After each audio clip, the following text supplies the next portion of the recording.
ایک بزرگ کی بات لکھی جو تابعی ہیں، وہ فرماتے ہیں کہ ان بزرگوں کا طریقہ یہ تھا کہ وہ لوگوں سے چھپ کے پہاڑ کے پیچھے عبادت کرتے تھے،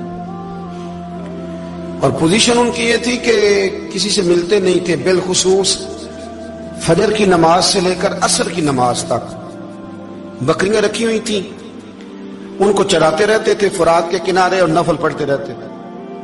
اس وقت کو ملنے بھی نہیں آتا تھا۔ ایک شخص بڑی دور سے ان کی شہرت سن کے آیا، میں نے تو ملنا ہے۔ لوگوں نے کہا وہ اس وقت نہیں ملتے، ناراض ہوتے ہیں۔ اس نے کہا اللہ کا بندہ ہے نا، ناراض ہو بھی جائے گا تو لمبا ناراض رہے گا نہیں، اللہ والے جلدی راضی ہو جاتے ہیں۔ پہنچ گئے۔ اب وہ بابا جی نماز پڑھ رہے تھے تو کہتے میں نے عجیب منظر دیکھا کہ بابا جی فرات کے کنارے نماز پڑھ رہے ہیں اور ایک بھیڑیا ان کی بکریوں کی حفاظت کر رہا ہے۔ کہتے میں حیران رہ گیا کہ بھیڑیا تو بکریاں کھایا کرتا ہے اور یہاں چرا رہا ہے۔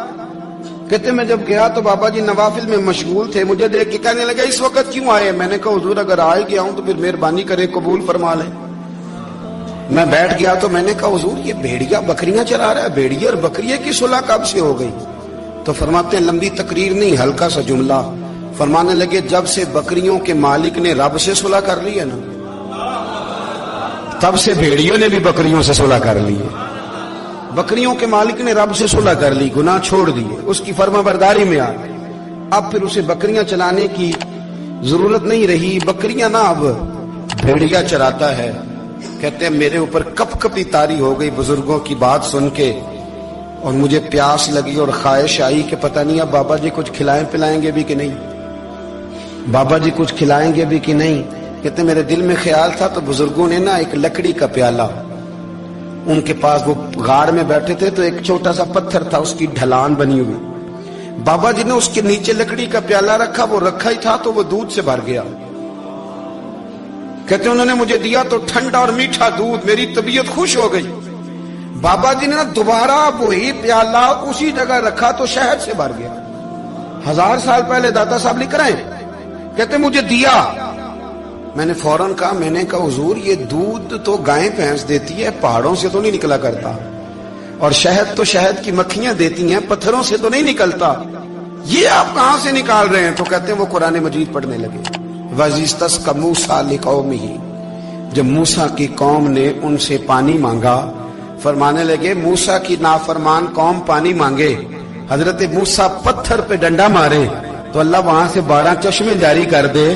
جو رب حضرت موسیٰ کی نافرمان قوم کے لیے پتھر اور پہاڑوں سے چشمے نکال دیتا ہے نا، وہ محمد عربی کے غلاموں کے لیے پتھر اور پہاڑوں سے دودھ اور شہد بھی نکال دیا کرتا ہے۔ وہ بزرگ کہنے لگے بس بات یہ ہے کہ آج بھی ہو اگر ابراہیم کا ایمان پیدا تو آگ کر سکتی ہے انداز گلستاں پیدا۔ کہنے لگا حضور پھر میرے لیے بھی دعا کریں۔ آپ فرمانے لگے پھر دعا نہ کرا تو مدینے والے کی غلامی شروع کر، تو نبی کریم کی غلامی شروع کر، تو رسول پاک کی غلامی شروع کر۔ ایک بات علم، پھر فرمایا اللہ رسول سے محبت، پھر فرمایا حضور کی غلامی۔ اس سے سارے مکاشفات کھلیں گے، اس سے سارے مشاہدات کھلیں گے، اسی سے کرامتیں ملیں گی، اسی سے مقبولیت ہوگی، اسی سے اللہ نبی کی بارگاہ میں درجہ ملے گا۔ پھر داتا صاحب آگے بڑھتے اور داتا صاحب فرماتے ہیں صوفیاء کی ایک جماعت ہے جو کہتی ہے ہم نے تو کبھی اپنی زبان پر دکھ بیان ہی نہیں کیے، ہر شے اپنے رب رسول کے حوالے کر دی، ہر شے اللہ رسول کے۔ اور داتا صاحب کہتے ہیں کچھ ایسے بھی ہیں جو دعا بھی نہیں مانگتے، لوگوں کے لیے مانگتے ہیں، اپنے لیے نہیں مانگتے۔ اب دعا کیوں نہیں مانگتے؟ تو کہتے ہیں اللہ کو تو پتہ ہی ہے ہمیں کیا چاہیے، اسے تو پتہ ہی ہے۔ ایک بزرگ کی بات لکھی ہے داتا صاحب نے، میری جماعت میں مزاج ہے کرامتوں کا، مجھے وہ ساری باتیں بھی آتی ہیں کہ ایک بندہ کراچی سے آیا، داتا صاحب حاضری دی تو اس کی لاٹری نکل آئی، یہ بھی مجھے آتی ہے، لکھی پڑھی ہے میں نے، کتابوں میں ہے یہ بھی۔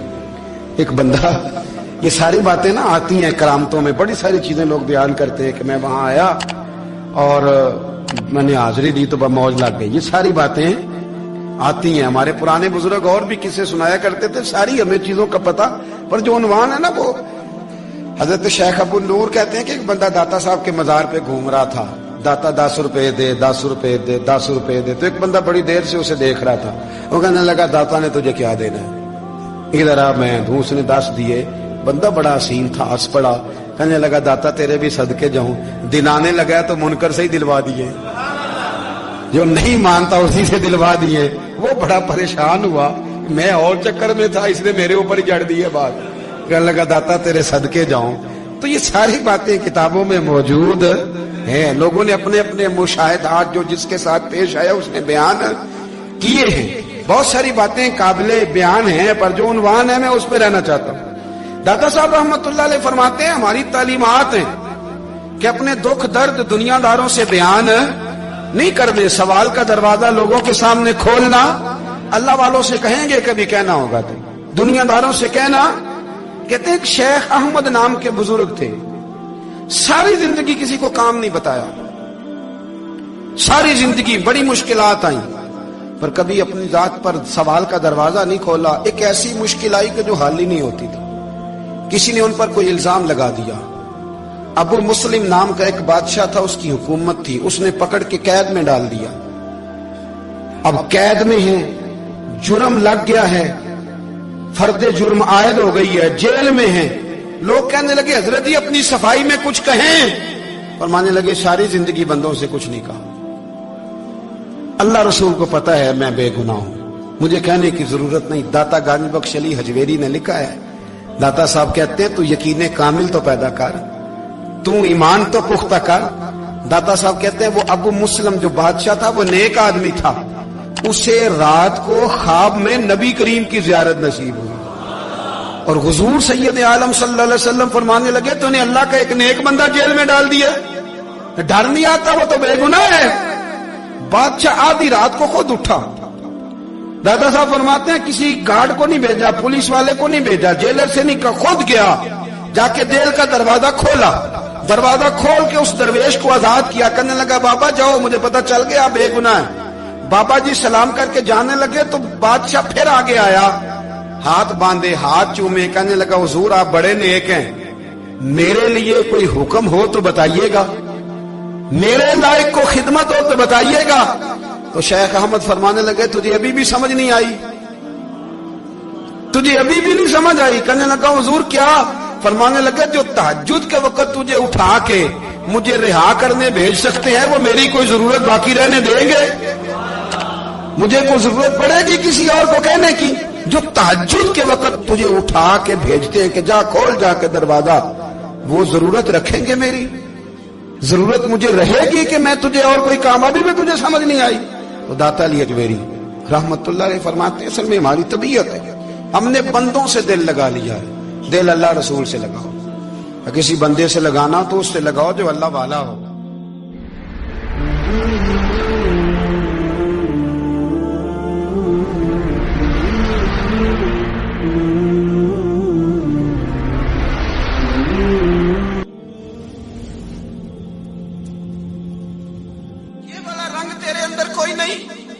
ابو سفیان آئے ان دنوں جن دنوں حالات بڑے کٹھن تھے، اختلاف شدت کا تھا۔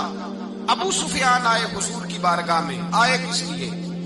مکے میں قحط پڑ گیا ہے، بارش نہیں ہوتی، ادھر سمامہ بن اسال یمامہ قبیلے کے سربراہ کلمہ پڑھ کے مسلمان ہو گئے، ساری گندم اس قبیلے سے آتی تھی۔ سمامہ کہنے لگا تم میرے مصطفیٰ کو نہیں مانتے، کوئی گندم نہیں، بھاگ جاؤ۔ ایک بارش کوئی نہیں، دوسری گندم کوئی نہیں۔ ابو سفیان تڑپ کے در رسول پہ حاضر ہوئے۔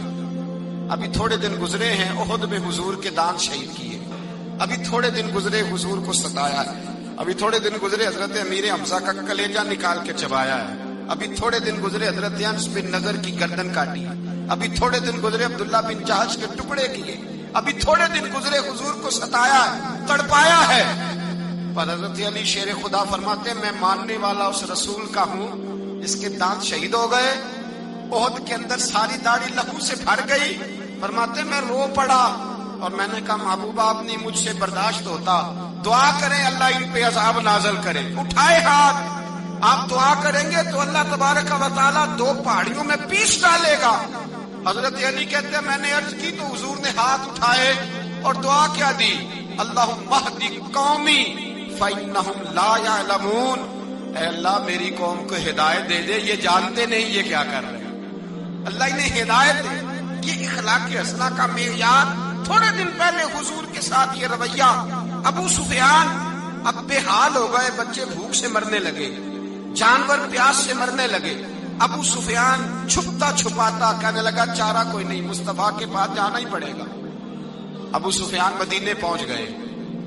جب پہنچے نا تو ابو سفیان کی اپنی صاحبزادی حضرت ام حبیبہ ام المومنین تھی, رسول اللہ کی زوجہ تھی.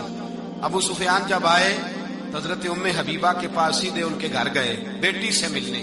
حضور کا بستر بچھا ہوا تھا. حضرت ام حبیبہ حضور کی زوجہ ام المومنین بستر بچھا ہے. ابو سفیان بیٹھنے لگے, جناب ام حبیبہ کہنے لگی ابا جی ٹھہر جائیں.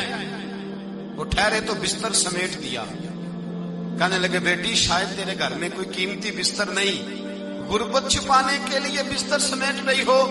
جناب ام حبیبہ کہنے لگی ابا تو مسلمان نہیں نہ ہوا, ابھی تیری سوچ کافروں جیسی ہے. تو یہاں آ کے کھڑا ہونا جہاں میں کھڑی ہوں, پھر تجھے رسول اللہ کی محبت کے رنگ کا پتہ چلے. تو ابھی کھڑا وہاں ہے جہاں تجھے کفر ہی کفر سنائی اور سجائی دیتا ہے. بستر اس لیے نہیں سمیٹا کہ معاذ اللہ کم قیمت تھا, میں نے اس لیے سمیٹا ہے کہ تو نجس ہے, ناپاک ہے, ابھی کلمہ نہیں پڑھتا. اور یہ اس رسول کا بستر ہے کہ جو بستر میں موجود ہوتے ہیں تو جبریل امین قرآن لے کے تشریف لے آتے ہیں. وجود اس قابل نہیں کہ یہاں بٹھایا جائے. نبی پاک صلی اللہ علیہ وسلم کی بارگاہ تک ابو سفیان آئے. ابو سفیان کہتے ہیں مجھے امید نہیں تھی, ابھی سوچ نہیں نا بدلی تھی. کہتے مجھے امید نہیں تھی, میرا خیال تھا وہ شکوے کریں گے, شکایتیں کریں گے, وہ کہیں گے تم نے بھی تو بڑا کچھ کیا ہے نا. ابو سفیان کہتے ہیں میں قربان جاؤں, میں نے یہ رنگ دیکھا تو مدینے کی فضا ویسے ہی بڑی ٹھنڈی تھی, لیکن مصطفیٰ کریم کے ساتھ جب میں نے بات کی تو میرے وجود پر گریا طاری ہو گئی, میرے اوپر کیفیت طاری ہو گئی, میں تڑپنے لگا. کہتے ہیں میں نے کہا محبوبہ میں آیا ہوں, آپ کا کلمہ پڑھتے ہی سمامہ نے گندم بند کر دی ہے, بارشیں رک گئی ہیں, مکے کے لوگ بھوک اور پیاس سے مرنے لگے ہیں. محبوبہ بیٹیاں روتی ہیں, یا رسول اللہ مائیں ان کی چھاتیوں میں دودھ خشک ہو گیا ہے, بچے بلکتے ہیں. ابو سفیان کہتے ہیں میں دشمن تھا, سارے مکے کے لوگ دشمنی کرتے تھے, لیکن جب میں نے یہ لفظ کہے نا اچانک میری نظر اٹھی تو مصطفیٰ کریم کی تو آنکھیں آنسو برسا رہی. کہتے میری بات بھی مکمل نہ ہوئی, حضور نے پہلے رکا منگوایا, سمامہ کے نام فرمایا, پہلے تو انہیں غلہ اپنی مرضی سے دیتا تھا, اب تیرے نبی کا حکم ہے کہ پہلے سے بڑھ کر تو نے غلہ دینا ہے. اور پھر میرے مصطفیٰ نے ہاتھ اٹھائے. اور بھائی مشکل ہوتا ہے, مشکل ہوتا ہے, سگے بھائی کے لیے لوگ دعا نہیں کرتے, کہتے میرا شریکہ ہے. ساس بہو کے لیے بہو ساس کے لیے دعا نہیں مانگتی, کہتے اختلاف ہے. لوگ لوگوں کی زندگی نہیں مانگتے, بیماری میں شفا نہیں مانگتے. ابو سفیان کہتے ہیں آمنہ کے لال تیرے قربان جاؤں. حضور نے ہاتھ اٹھائے اور کہا اے اللہ مکے کی سنگلاخ پہاڑیوں پہ بارش برسا, اے اللہ کھیتیاں ہری کر دے, اے اللہ ماؤں کی چھاتیوں میں دودھ بھر دے, اللہ عورتوں کو تازگی دے دے, بچوں کو رانائی دے دے, پھلوں پھولوں کو تازگی دے دے. ابو سفیان کہتے پہلے حضور رو رہے تھے, اور جب نبی پاک کی دعا دیکھی تو میں نے رونا شروع کر دیا, میں نے رونا شروع کر دیا.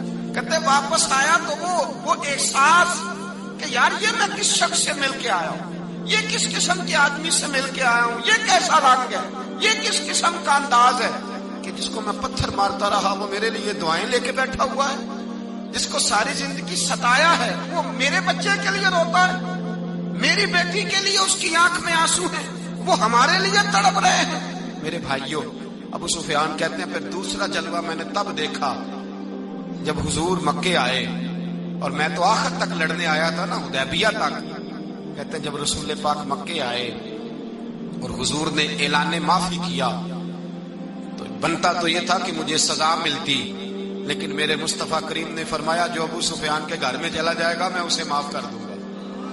کہتے ہیں میں نے کہا یہ میرے لیے کس قسم کی سزا تجویز کی ہے کہ میں عمر بھر دشمنی کرتا رہا اور یہاں رنگ عجیب ہے. حضور نے میرے لیے ہی اعزاز لکھ دیا, فرمایا جو ابو سفیان کی حویلی میں داخل ہو گیا میں نے معاف کیا. ابو سفیان کہتے ہیں پتہ نہیں کتنے پردے تھے جو اٹھ گئے, پتہ نہیں کتنی منزلیں تھیں جو طے ہو گئی, پتہ نہیں کتنے جلوے تھے جن کا نظارہ ہو گیا. اور میں نے غور سے چہرہ دیکھا تو میری آنکھوں سے پٹی اتر گئی اور مجھے عبداللہ کے یتیم بیٹے کے پیچھے محمد رسول اللہ کے جلوے نظر آنے شروع ہو گئے۔ اخلاقی قدریں جب موجود رہتی، یہاں تو لوگ مرے ہوئے شخص کو مارتے ہیں، یہاں تو سڑک پر کتنی گراوٹ ہے اور کتنا گر گیا ہے اخلاق ان لوگوں کا، ایکسیڈنٹ ہو گیا ہے، ٹرین کی پٹری سے اتر گئی ہے، چیخو پکار ہے، آہیں ہیں، تڑپنا ہے، رونا ہے، سسکیاں ہے، ماں کا بازو کٹا ہے پر وہ چیختی ہے ذرا میرے بیٹے کا پتہ کرو، باپ کی آنکھوں میں ریت پڑ گئی ہے پر وہ تڑپتا ہو میرا بیٹا تھا، چیخو پکار ہو رہی ہے۔ پر ظلم ہے اس قوم کا کہ جو بچانے والے آئے ہیں وہ پہلے آتے ہی ان کی جیبیں ٹٹول رہے ہیں، ان کے بٹوے دیکھ رہے ہیں، گری ہوئی عورتوں کے، یہ آپ اٹھا کر دیکھیے اخبارات، عورتوں کے گری ہوئی عورتوں کے کانوں سے بالیاں نوچی گئی اور ان کے کان تک کٹ گئے۔ یہ اس قوم کا حال ہے۔ اقبال کہتے ہیں جنہیں آتا نہیں دنیا میں کوئی فن تم ہو اور بیچ کھاتے ہیں جو بزرگوں کا کفن تم ہو۔ تم وہ لوگ ہو جو کفنوں پہ سودے کرتے ہو، جو قبروں پہ سودے کرتے ہو۔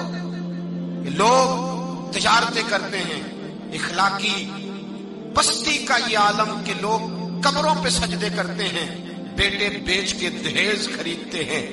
غریب کی بیٹی روز تڑپتی ہے، روتی ہے، روز سسکیاں لیتی ہے کہ کہاں سے وہ دروازہ کھلے گا جب میں بھی جب سہاگن ہوں گی، جب میرا باپ بھی عزت کے ساتھ مجھے رخصت کرے گا۔ اور غریب آدمی بیٹی کی شادی کے بعد اتنا دکھی رہتا ہے، وہ بھی کم ہی لوگ جانتے ہیں، وہ بھی وہی لوگ جانتے ہیں جو اس منظر سے گزرتے ہیں۔ ہمارا اخلاقی معاملہ اس قدر زیادہ تباہی کا شکار ہے۔ میرے مصطفیٰ کریم سید عالم نور مجسم صلی اللہ علیہ وسلم جذبات کا خیال رکھتے، احساسات کا خیال رکھتے، تصورات کا۔ او بھائی، اس سے بڑا اخلاق کا مظاہرہ کہاں سے لینے جاؤ گے؟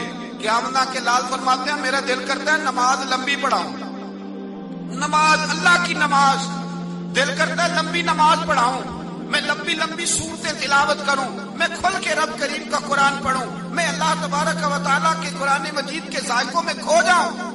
لیکن حضور فرماتے ہیں نماز میں کسی بچے کے رونے کی آواز آتی ہے، کسی بوڑھے کی ہائے کی آواز آتی ہے، کسی بیمار آدمی کی ہائے کی آواز آتی ہے۔ نبی پاک فرماتے ہیں میں اللہ کی نماز چھوٹی کر دیتا ہوں، اللہ کے بندوں کا خیال کرتا ہوں۔ میں رب کی نماز چھوٹی کر دیتا ہوں، رب کریم کے بندوں کا خیال کرتا ہوں۔ خدا کے بندے تو ہیں ہزاروں، بنوں میں پھرتے ہیں مارے مارے، میں اس کا بندہ بنوں گا جس کو خدا کے بندوں سے۔